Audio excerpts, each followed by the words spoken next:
What am I clinging to that weakens me? We don't realize how much we're holding on to until we begin to let go. That's where the pain reveals itself. That's where the truth, naked and unflinching, steps forward. And in that moment, when we stare at the discomfort, when we taste its bitterness, we find the roots of our weakness. The things that make us soft are not always visible. They are stitched into the routine, hidden in the warmth of our comforts, wrapped in the whispers of excuses. We cling to what numbs us, not because we are evil, but because we are afraid. Ask yourself, with honesty, what am I clinging to that weakens me? Comfort, validation, the past.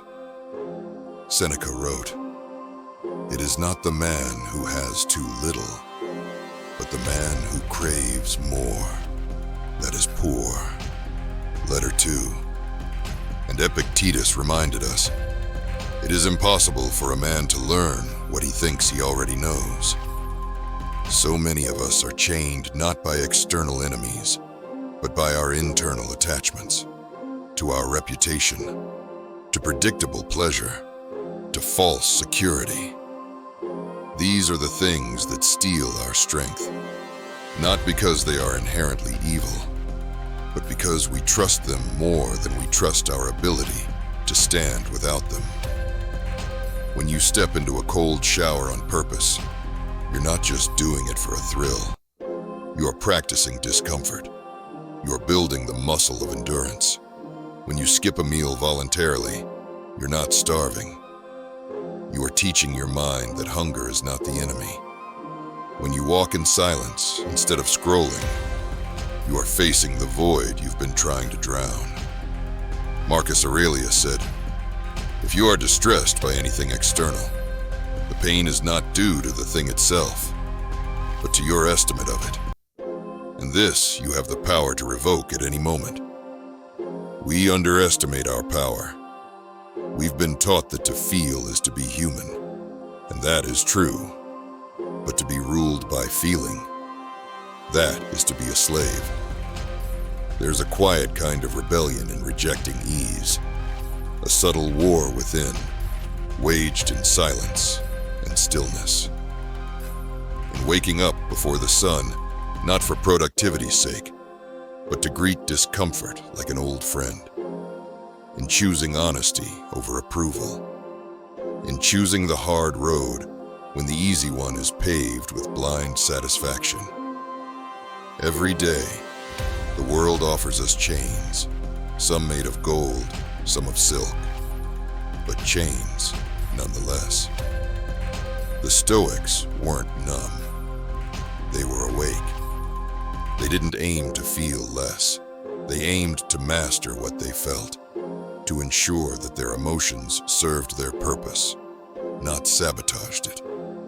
We cling to pride. We cling to control. We cling to who we think we are, forgetting that identity is not a monument, but a river. The tighter we hold, the more brittle we become. Letting go doesn't make us weaker. It makes us flexible, resilient, alive. Musonius Rufus, one of the lesser-known but deeply powerful Stoic voices, once said, "Practice yourself, for heaven's sake, in little things, and thence proceed to greater." This is the way. Let us begin in the small, the cold, the uncomfortable. Let us strip away the illusions layer by layer, until only what is true remains. And when we meet that truth, raw, unadorned, let us not look away. Let us stand in it. Let us welcome it as a master welcomes hardship, as an opportunity to test what he has built. The clinging ends when we decide to meet life as it is, not as we wish it to be. when we stop resisting discomfort and start respecting it as a teacher. We are not broken, we are burdened. And by casting off what weakens us, we will remember what we are, not soft, but shaped by fire. So ask again every day, what am I clinging to that weakens me? And then let it go.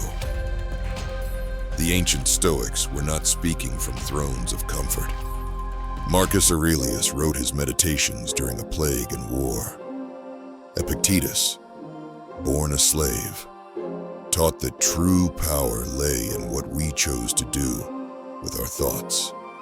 Seneca was condemned to death, yet spent his final hours writing letters of wisdom. They practiced what they preached. Stoicism was forged in hardship. It is not a philosophy for the soft, but a furnace for the strong. Their words echo through time, not because they were immune to suffering, but because they learned to transform it. Today, we drown in distractions and luxuries. Our pain is quieter, but just as potent. It takes the form of addiction to validation, an endless hunger for entertainment, and a numbing dependence on ease.